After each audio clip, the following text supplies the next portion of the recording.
and today we're very excited to give you this exclusive walkthrough where we're going to follow a team of 3 players as they move through the Dark Zone. So here we have our group of 3 agents, Ryan, Megan, and Bronson, and we're going to be following them as they enter this very dangerous area in search of some awesome loot.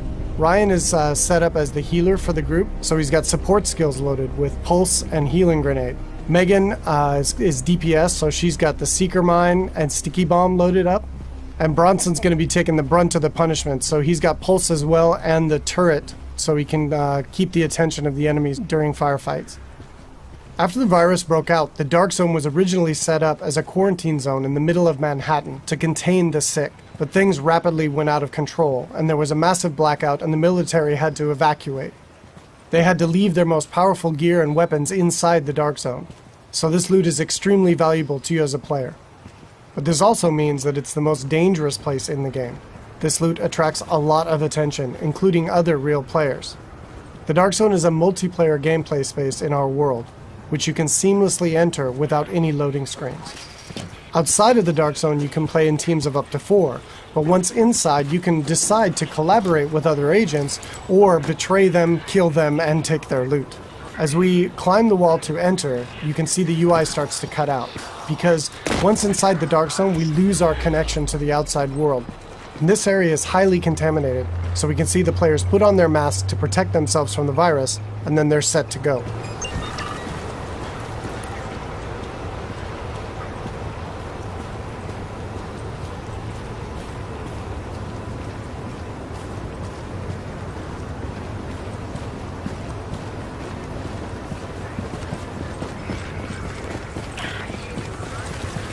Okay, now we see our group is coming up on some enemies up ahead.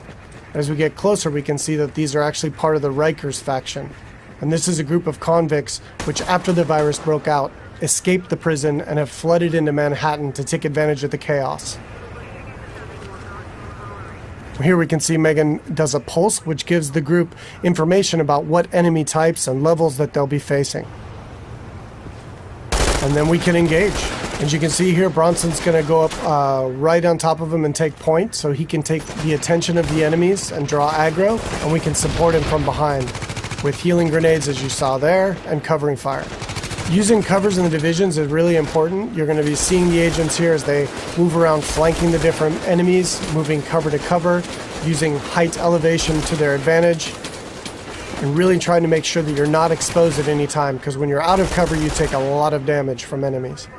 And it looks like we've only got a couple Rikers left here, and Bronson is really taking his role to heart and pushing right up into their face. And they've cleared him out. And here you can see Bronson's actually been a little bit too hardcore on this, and he's in what we call the down state. So since they're playing in a group, Ryan can head over and actually revive him so he doesn't die and need to respawn and run back to his group, and he can get right back into the action. And here we can see that Ryan's actually found a loot crate. And he's gotten extremely lucky and has gotten a legendary drop. But as we can see, it's actually contaminated. All gear and weapons in the Dark Zone are contaminated, and they need to be extracted before they can be actually equipped by the players or agents in the game. So in order to do that, our group is going to move to a nearby extraction point in Bryant Park. Once the group is inside an extraction area, they'll need to shoot up a flare which calls in a helicopter. Then they need to hold tight for 90 seconds and extract their goods. Alright, now we see our group has come across a different group of enemies, and these are the Cleaners. Cleaners used to work for the city of New York, but they got trapped on Manhattan when the quarantine was declared, and they've lost it. They want to, in their own minds, clean the city from the virus by burning anything and everything in their path, dead or alive. And this group of Cleaners is actually a tougher group of what we call elites in the game. They have much higher health pools and much higher damage output. So our group here is going to really have to work together using their weapons and skills to take them out. Of course, they drop much better loot and give a lot higher experience. We got Ryan seems to have moved up to a kind of a bad cover position here. He's taking damage from the right, and he's got a grenade coming in and he needs to move, and he's too slow. So he's going to need to top himself off with a nice self-heal. Alright, so now we've dealt with the Cleaners and we can move on towards the extraction area. But it looks like our group is not alone, and another group of players is in the same extraction area. In the dark zone, it's very important to find out player intention relatively quickly, whether or not they're a friend or foe. But it looks like these two are not interested in engaging.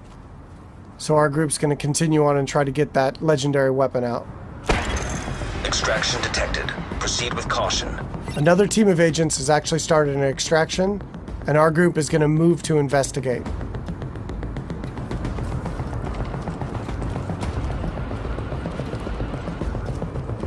As they come around, we do indeed see that an extraction is taking place, and they got about a minute left on their timer before the helicopter shows up. We don't see the extracting team.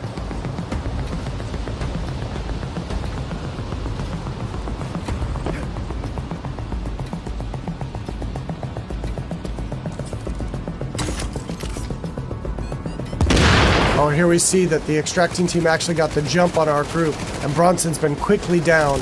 And since they engaged on us, they have now been flagged as rogue, which puts a big bounty on their back for a certain period of time.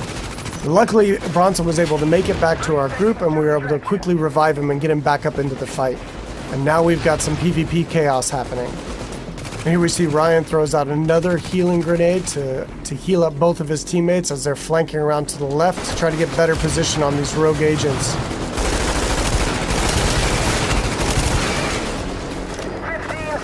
Alright, we see Megan's going to throw out another pulse, which really gives us good positioning on their locations.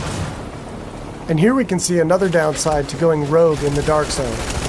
They have attracted another group of players, which is helping us take down this rogue group. And there we go. And of course, when you die in the dark zone, you drop any contaminated gear that you're currently carrying. It looks like the two groups now can divvy up the goods that they got from this rogue group. It looks like they've decided to just take out the new players and take all of the loot for themselves.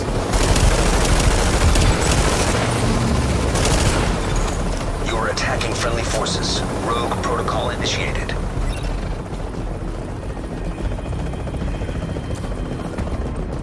So now in order to secure this loot, to make sure it's theirs, they need to complete an extraction. So now our team has 90 seconds to control this area and to stay alive to get their loot out when the helicopter arrives.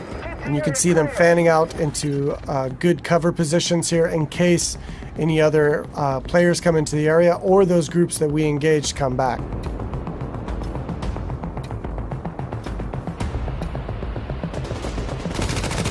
Which it looks like indeed they do. But now we're set up in really good positions here to be able to take them out. Bronson and Megan are laying down damage from the front line, and Ryan is supporting from behind. And again, it's really important in the game to make sure that you're always in cover whenever possible, and that you're not being flanked by any enemies. Here we see Ryan tossing a healing grenade as he runs past Bronson there. And they're going to focus on these two players here. 30 seconds to extraction. Straight in front of them. Now they got 30 seconds left to stay alive and control the area.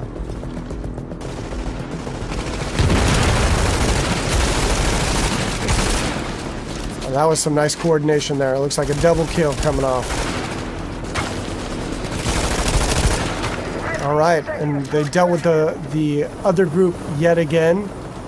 And now the helicopters arrived, so they were able to survive and be able to get their loot out. And they'll head back to their base of operations.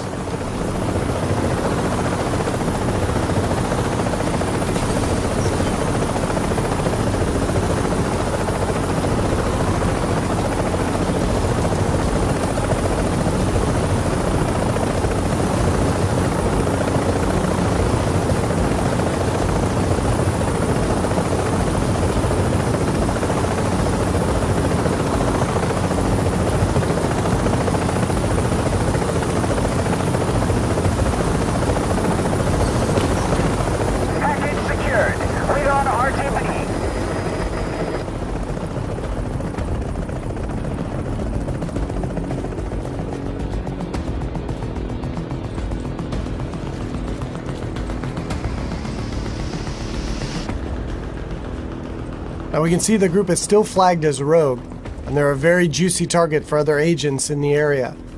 So they really should leave this area quickly and decide where to head out to next.